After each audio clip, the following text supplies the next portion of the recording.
ولی تماشاوانی جا سرراسکردن یاسای بارێک یاساتی هەژمارە 1970 یا سال 1950 لە عێراق بووە ڕۆژەوەکی گەرم تێگوتن لە چارچوبێ vê تعدیلێدا vê سەرڕاستکردنێدا زۆرترین غەدر لە ئافرەتê li jinê dibe rewşa xêzanî bêguman tête têkdan ji bilî zêtir backgroundekî mezhebî formekê mezhebî li xwe dikire Birêz Ciwan Abdullah ew cêgira serokê Komîta Mafê Mirovan li Parlemanê Iraqê li Bexdad gelmeye Ciwan xan demata baş be Ez bu arif nêzik ve torapşê dişopînî cada Iraqî çalakvan taybetî pêkhata Sunneyan Kurdan jî beşeke şiayan jî têbîniyan ser heye dibêjin ev yasaya bi vê nabît bi vî awayî bête te'dîl kirin. Tu çi dibê gelo? الصلاة أوقاتتان باش والله يا ساي مقترحي تعديلي أحوالي شخصية كي لو قانونانيك واستا انقسامك سياسي وبقرا طائفي شي دروس كردوا لأنه برلمان عراقي ولا شارع عراقي شا سببي أوش أو دود اتجاهي زور دجيك هن لسر أو ياسا توجهك أويك زور بتندي بالبشتي لو مقترحات دكاتو بيواك دبت تبان رن توجهي كتر زور بتندي دجي أو مقترحة وبيواك بهيج شويك نابي أو مقترحات تبان رن أو لا أنك بالبشتي لو ياسا كان لو مقترحة كان كمالي أندام برلماني شيئا وأوانيك دجي أو مقترحا كمالي برلمانتاري شيئا أفرتا كان بتايبت والسنة كانوا وهندي برلماني تريج بوت براندني مقترحك لمشي وياك بمشي وياك أو دو توجهي لسرا أو دو رأي لسرا يعني واي كردو أو مناقشانة لبرلمان دروز بيولة زياتر لجلسيك جلسة لسرا وتأجيل بكريتو ناكوكي بكريتو نيوان هذا سياسي كانوا بمشي وبمينتو بله di çarçubê vî yasayî da zêdetir foks li ser mafê jinan e. Bû nemûne geç 10 salî dikare şîket. Çûnda mezhebê xwe destnîşan biket. Mijara nefeqê, mijara wîrasê ye, mijara marekirina wê ye li dervey mehakema. Kewata tu bi xwe jî bêguman xatunekî û endam parlemanî cêgira lijna mafê mirovanî. Yanî bû gelo roj bi vî awayî ye. Serîn ser vê yekê ye. بەڵێ ئەو نەڕاستی بوونەی کەوا هەیە لەسەر ئەم یاسایە چ لەلایەن خودی پەرلەمانتار ئافرەتەکان و هەندێک پەرلەمانتاری پیاویش بەڕاستی و منەظەماتی مجتەمەعی مەدەنی هەتا منەظەماتی دەولیش بە شێوەیەک لە شێوەکان ئێستا لەسەر خەتن کەوا دژی ئەم یاسایەن هەمووی لەبەر ئەوەیەکەوە لەلایەک پیشێلی مافی ئافرەتانەکە لەلایەکی تر پیشێلی مافی مناڵەکانیشەکە بۆ شێوەیەکەوە بەڕێستان ئاماژەتان پێکرد بۆ لەبەر ئەوەی لە مقتەرەحی قانونەکە هاتووەکەوە اعتیمادی کردوتە سەر مادەی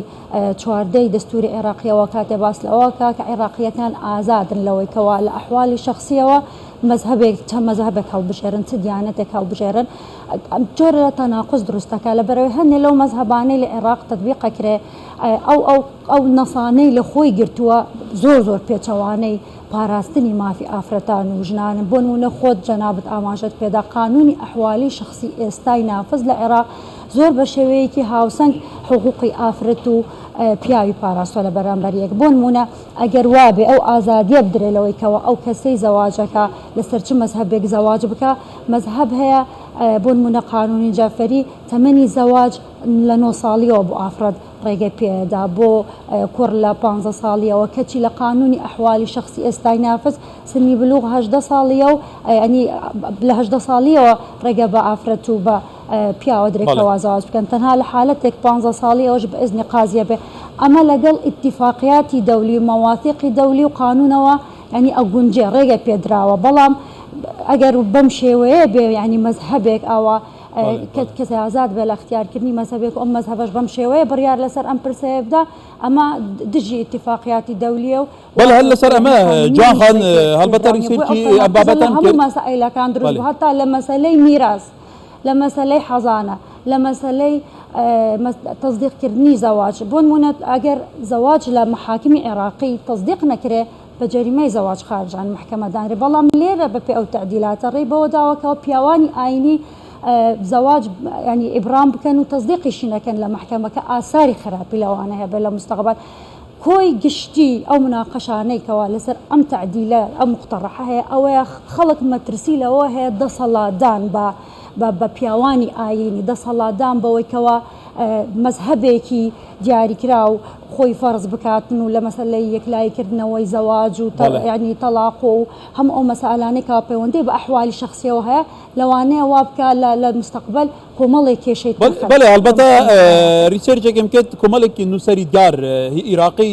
نووسیگانە کە ئەگەر تعدیل ئەم یاسایە بکرێت عێراق بۆ دوای 100 ساڵ دەگەڕێنرێتەوە ئەڵێن ئەم تعدیلە پێچاوانەی هەموو معاهدات و یاسا و ڕێسەکانی نێودەوڵەتی و مافەکانی مرۆڤ و دیموکراسی و پرەنسیپەکان و ئەم سەردەمەیە کەواتە لەم چارچەوەیە حتا باسی مەذهب گەرایش دەکرێت ئەو تووەتی ینی مەذهبێک زاڵ بکرێت لەسەر ئەم ئەحکامە و شریعەت بکرێتە بابەتێکی ڕەها تو ئەزانی عێراق وڵاتێکی فرەنەتەوەیە فرە پێک هاتەیە فرە مەذهبە فرە دینیشە کەواتە مەنتەقیە گەلو ئەمە ڕاست ئەزان چێ خۆی هەتا لە ناو شیعەکانیش ئاڕایی جیاواز هەیە ینی هەندێک ئەو بە زۆری زۆربەی ئافرەتە پەرلەمانتارانی کەوا لەگەڵ ئەو مقتەرحەنی شیعەکان خۆیان لەبەر ئەوەی لە ناو خۆشیان یعنی هەمێن نصوص تەویل و تەفسیری جیاجای بۆ کرێ بۆیە مەترسی لەوە هەیە کەوا لە داهاتوو کێشە دروست بێ بە تایبەت لە مەسائلی ئەحوالی شخصی یعنی هەموو ئەو حەقانەی لە ئەحوالی شخصی باسەکرێ حقوقی مقدسن بەڕاستی ڕاستە و خۆ پەیوەندی بە ژیانی شخصی خەڵکەوە هەیە مثلا مەسەلەی حەزانەیە مەسائلی نەفەقەیە مەسائلی